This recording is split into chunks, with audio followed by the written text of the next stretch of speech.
నిర్మాణంలో ప్లానింగ్ చేసేటప్పుడు ప్రతి చిన్న విషయం, ప్రతి మైన్యూట్ విషయం అత్యంత జాగ్రత్తగా గమనించాల్సిన అవసరాన్ని మనం ఈ ఎగ్జాంపుల్ ద్వారా చూద్దాం. ఇది ఒక ప్లాట్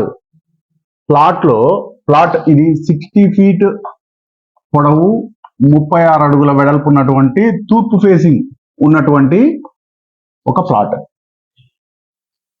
అలాంటిదే ఇంకొక ప్లాట్.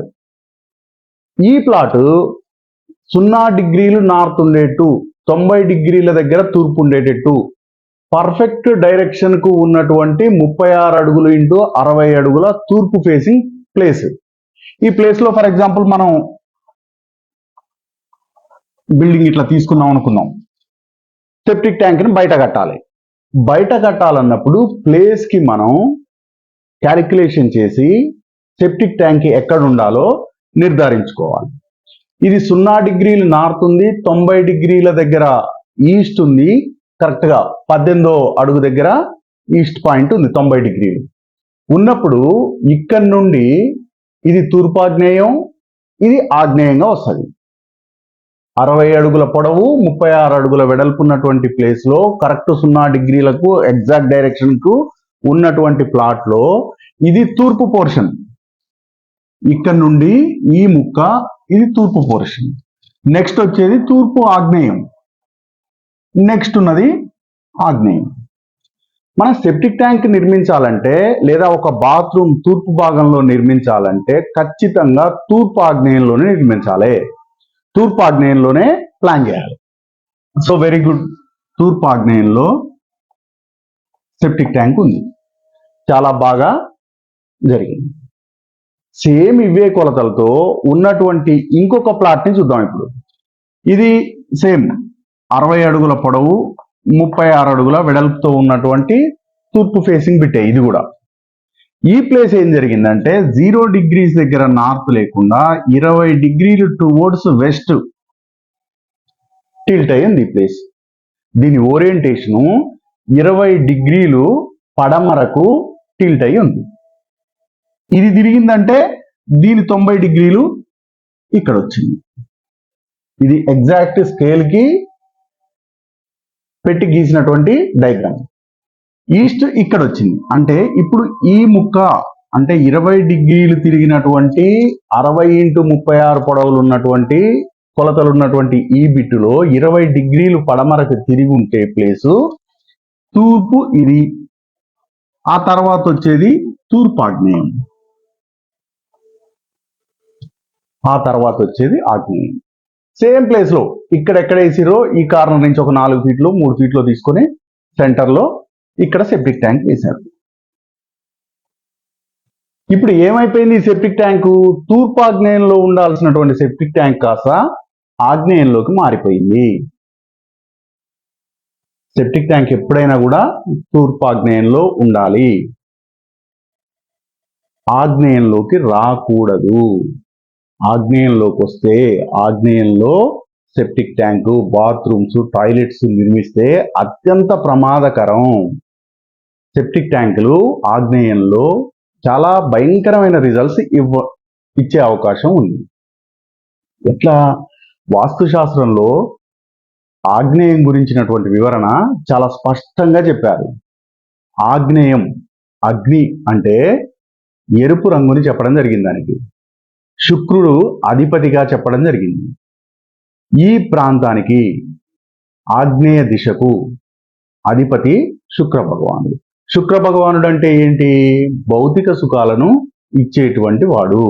వైవాహిక జీవితానికి సంబంధించినటువంటి గ్రహం శుక్రగ్రహం.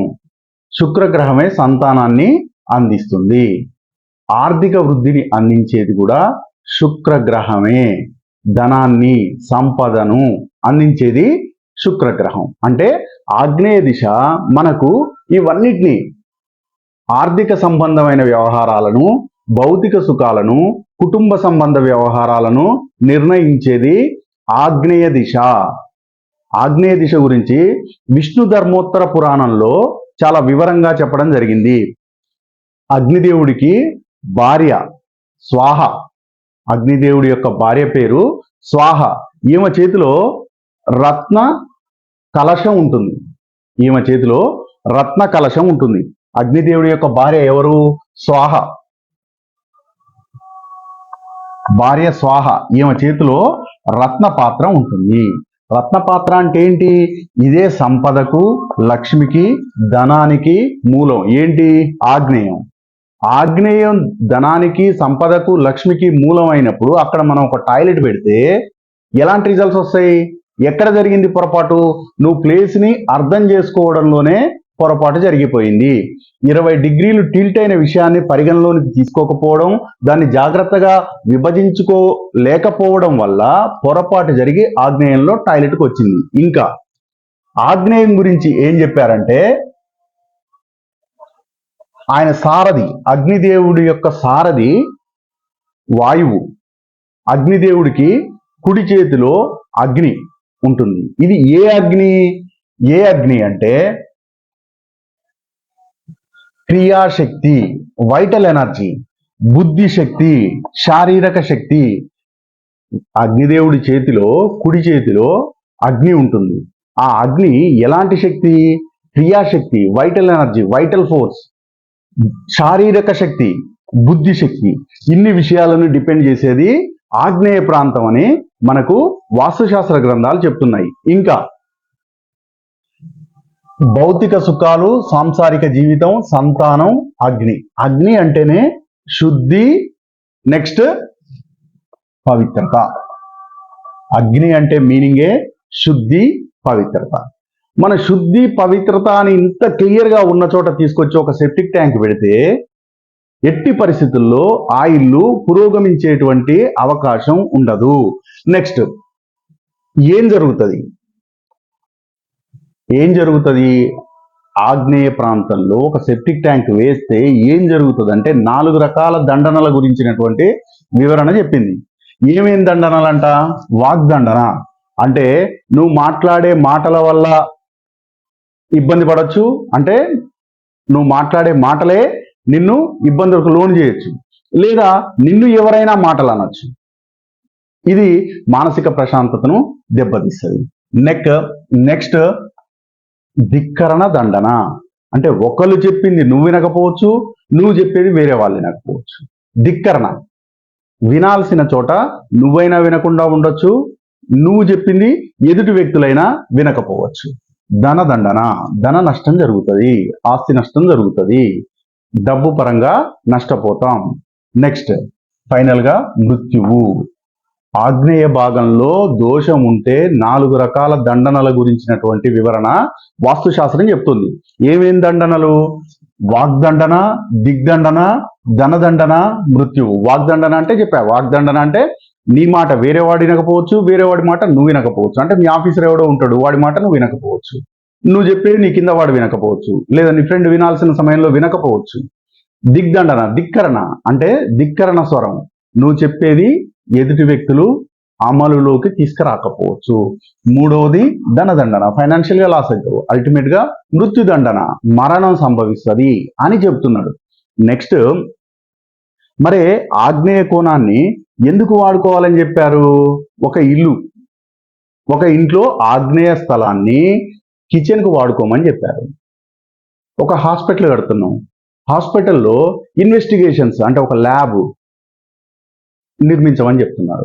ఒక ఆఫీస్ కడుతున్నాం, అకౌంటింగ్ సెక్షన్ ఆగ్నేయ కోణంలో పెట్టుకోమని చెప్పారు. ఇట్లా వాస్తుశాస్త్ర నియమాల ప్రకారం ఆగ్నేయానికి ఉన్నటువంటి ప్రాశస్త్యాన్ని గమనించి కరెక్ట్గా ప్లాన్ చేయకపోతే, ఈ విధంగా టిల్ట్ అయినటువంటి ప్లేసెస్ విషయంలో జాగ్రత్త వహించకపోతే రాంగ్ డైరెక్షన్లో ఆగ్నేయంలో, తూర్పు ఆగ్నేయంలో ఉండాల్సిన సెప్టిక్ ట్యాంక్ ఆగ్నేయంలోకి వస్తే అత్యంత ప్రమాదకరమైన పరిస్థితుల్ని అనుభవించవలసి వస్తుంది అని వాస్తుశాస్త్ర గ్రంథాలు చెప్తున్నాయి. కాబట్టి ఆగ్నేయం విషయంలో చాలా జాగ్రత్తగా, చాలా క్లియర్గా, చాలా ప్లాన్డ్గా ఉండాలి.